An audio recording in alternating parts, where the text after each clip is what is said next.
في يوم من الأيام الرب يسوع زعل من أسيس كنيسة في أفسس. There was once when God really got upset from a pastor of a church in Ephesus. والرب يسوع بعت رسالة، بعت له إيميل إلى the Ephesian pastor. And God sent him an email sent to the وقال Ephesian pastor. أنا عارف أعمالك وتعبك وصبرك. And he told him, I know your deeds, your hard work, and your perseverance. وأنت لا تقدر أن تحتمل الأشرار. I know that you cannot tolerate wicked men. جربت القائلين إنهم رسل وليسوا رسل.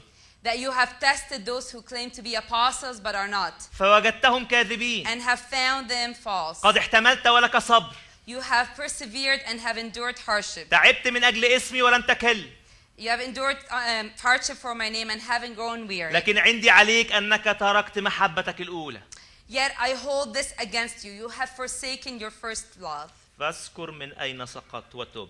Remember the height from which you have fallen. هذا الرجل يعمل أعمال حلوة كتير. This person does so many good things. الرب بيقول له أنا عارف، مش حد قال لي، أنا عارف إنك تعبت وصبرت. And God tells him, I know that you have worked hard and persevered. ومش تعبت وصبرت علشان نفسك، لكن من أجل اسمي، من أجل اسم المسيح. And you haven't worked hard and persevered for your sake, but you have done that for my sake and my name. لكن في وسط أعمالك الحلوة وتعبك وصبرك واحتمالك علشاني عملت حاجة وحشة. But in the midst of this all, your hard work, perseverance, you've done something wrong. سبت المحبة الأولى اللي حبتني بيها. You have forsaken your first love to me. خطية لازم تتوب عنها. It's a sin that you must repent. حب الرب يختلف عن حب البشر أحبائي. Loving God is completely different than loving humans. حب البشر مهما حبيت وتحبيت عبارة عن مجموعة مشاعر. The love of human, no matter how much love you give and how much you receive, is just a bunch of emotions. مشاعر وبس. Just emotions. تقول لي ده كفاية للحب، أقول لك لا مش كفاية. You say that's enough for love. I tell you no, emotions are not الرب enough. وضح لينا لما تيجي تحبني بالطريقة المختلفة. God explained to us that when you come to love me, you need to love me differently. تحب الرب إلهك من كل قلبك. It says love the Lord your God with all your heart. ومن كل نفسك. And with all your soul. ومن كل فكرك. And with all your mind. ومن كل قدرتك. And with all of your strength. من كل قلبك يعني بكل مشاعرك. With all of your heart, meaning with all of your emotions. من كل نفسك يعني بكل إرادتك ومشيئتك. And with all of your desire means with all of your soul means with all your will and desire. من كل فكرك معناها كل عقلك وتفكيرك. All your mind means all your thoughts and your brain. من كل قدرتك يعني كل قابليتك على العمل. And with all your strength means your ability to work.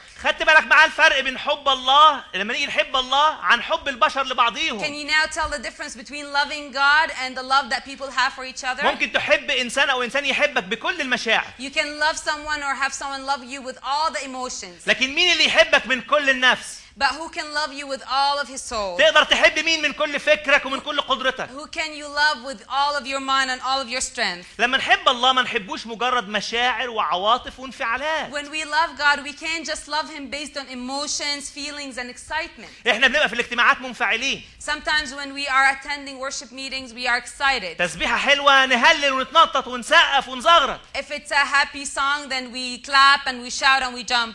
لكن بعدها ب5 دقايق مكتئبين، حزنانين، متحيرين.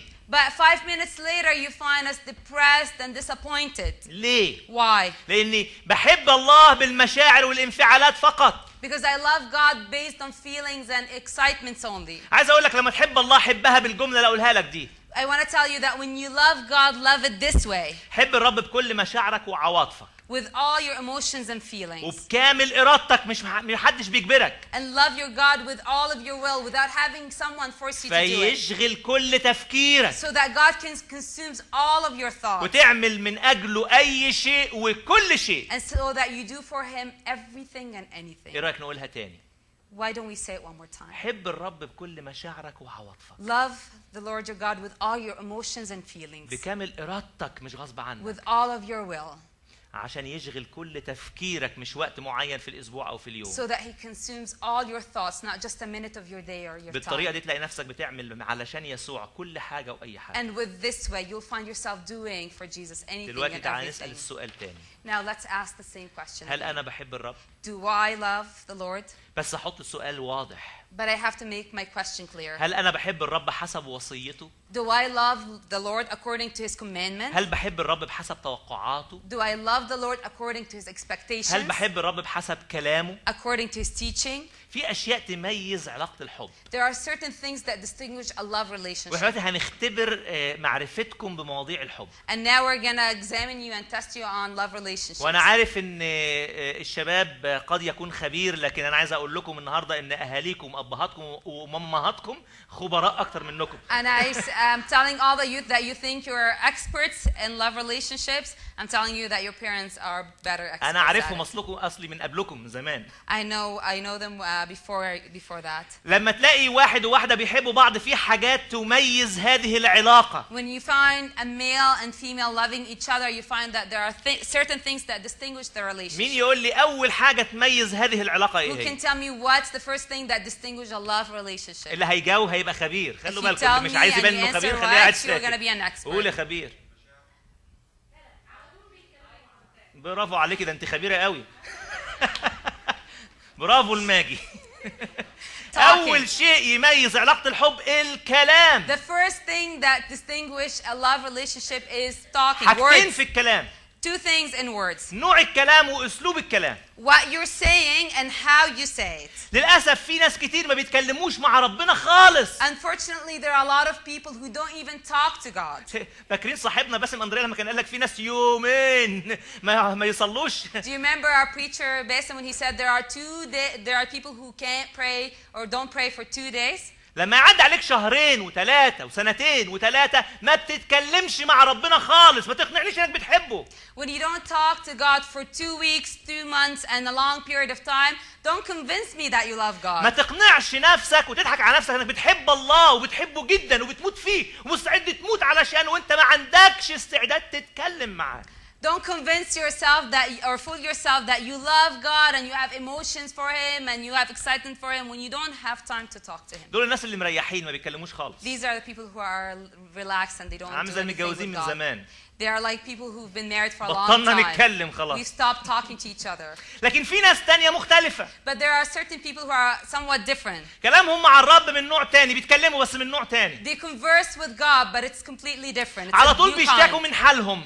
They're always complaining about their situation. على طول بيبكوا ويعيطوا ويولولوا وينوحوا. They're always complaining and crying and weeping. لما يقعد يتكلم مع ربنا، ليه يا رب بيحصل لي كده؟ وليه أنا؟ واشمعنى أنا؟ And when he sits to talk to God, he always asks questions like, why is this happening to me? And why me, God? أنا عايز أسألك سؤال بأمانة. I really want to ask you a question. بمنتهى الأمانة. And in all honesty. تقدر تحتمل شخص زي ده لحد إمتى؟ How long can you tolerate a person like that? بص أنت في علاقة حب. You are in a love relationship. اتنين بيحبوا بعض جدا بكل مشاعرهم. And two people are loving each other strongly with all of their emotions. لكن كل ما يجي يتكلموا مع بعض. But every time they come to talk to each other. يقعد واحد منهم يقعد يبكي ويولول ويشتكي وليه أنا واشمعنى أنا وليه ما حصليش كده وليه حصل لي كده. One of them keeps complaining and asking why me? Why does it happen to me? Why doesn't it happen to someone else and so on? تقدر تحتمل هذه العلاقة لحد امتى؟ How long can you tolerate this relationship? ليه تعذب نفسك ولو عذبت نفسك هتتعذب لحد امتى؟ Why are you torturing yourself? And if you are torturing yourself, how long can it go? وإيه رأيك لو اختلف نوع الكلام؟ And what do you think if things of the words are different now? لو كل مرة تتكلم مع الشخص اللي بتحبه تقول له أنا بحبك. And every time you speak to the person you love, you tell him or her, I love you. حاول تتكلم مع الرب وتقول له بحبك. Try to speak to God and tell him I love you. عبر له عن إحساسك وثقتك إنه عظيم وحنان ورحيم. Express your feelings and confidence that he is great, kind and merciful God. مين يعرف داود كاتب المزامير؟ Who knows David, the psalm writer? مزامير داود تتمتع بشيء رائع ملوش مثيل في بقية الكتاب المقدس. The Psalms of David have a very unique style that one cannot find in the rest of the Bible. تلاقي مزامير داود اللي هي عبارة عن صلاته وتسبيحاته اللي قالها للرب. You find David's psalms which are prayers and praises to God. تلاقيها عبارة عن شخص بيواجه تحديات كتيرة قوي في حياته. You find these psalms about a person who's facing many challenges in his life. بالرغم إنه مش فاهم حكمة الله في اللي بيحصل له في حياته. And despite the fact that he doesn't understand God's will in his life. لكن تلاقيه دايما واثق في إن الرب هينجيه في نهاية الأمر. You still find him that he's always trusting in God and confidence that he will save him. من ضمن المزامير المشهورة جدا مزمور 3. One of the very famous psalms is Psalm 3.